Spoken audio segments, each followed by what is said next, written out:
ఈ వీడియో ఏంటంటే షిరిడీ ట్రిప్‌కి వెళ్ళకముందు మేము కొన్ని నీడ్స్ తీసుకోవాలని చెప్పి షాపింగ్ అయితే చేద్దాం అనుకున్నాము. సో, అందుకోసం అని చెప్పి విశాల్ మార్ట్‌కయితే వెళ్ళాము. యాక్చువల్లీ మేము వెళ్ళిందయితే బాబు కోసం కెటిల్ తీసుకుందాం అని చెప్పి. కెటిల్ కన్నా ముందు ఈ బ్యాగ్స్ అయితే కనిపించాయి. ఇంకా feeding bottles, diapers, wet wipes ఇవన్నీ క్యారీ చేయడానికి ట్రిప్‌లో చాలా బావుంటుందని చెప్పి బ్యాగ్ అయితే తీసుకుందాం అనుకున్నాను. బ్యాగ్ క్వాలిటీ అయితే చాలా బావుంది. బట్ స్పేస్ అయితే తక్కువ ఉంది. విశాల్ మార్ట్‌లో చూసేటప్పుడైతే స్పేస్ మంచిగానే అనిపించింది. బట్ యూజ్ చేసాకైతే స్పేస్ కొంచెం తగ్గిందనిపించింది. నాకైతే ఈ 2 బ్యాగ్స్ నచ్చాయి. అందులో నేనైతే ఒక బ్యాగ్ అయితే పిక్ చేసుకున్నాను.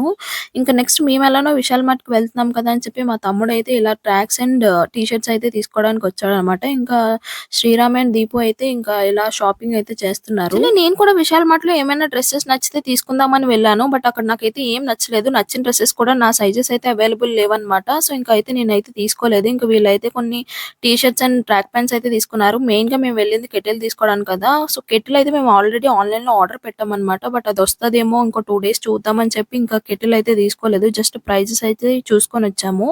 అండ్ బాబు కోసం అని చెప్పి బ్యాగ్ అండ్ వాడి కోసం సాక్స్ అయితే తీసుకున్నాను ఎప్పుడు గర్ల్స్ షాపింగ్ చేస్తే బాయ్స్ చూస్తుంటారు. బట్ ఈరోజైతే బాయ్స్ షాపింగ్ చేస్తుంటే నేను చూడాల్సొచ్చిందన్నమాట. నాకైతే ఇక్కడ అసలు ఏమీ నచ్చలేదు. వీళ్ళైతే కొన్ని T shirts and track pants అయితే తీసుకున్నారు. ఇంక అంతా షాపింగ్ అయిపోయాకైతే బిల్లింగ్ కౌంటర్ దగ్గరకొచ్చినప్పటికైతే నాకు ఈ డైలాగ్ అయితే బాగా గుర్తొచ్చింది. "అరేయ్! ఎవర్రా మీరంతా" అని చెప్పి అసలు క్రౌడ్ అయితే మామూలుగా లేదు. ఇంక బిల్లింగ్ చేయించుకొని ఇంటికైతే వెళ్ళిపోయాం గైస్.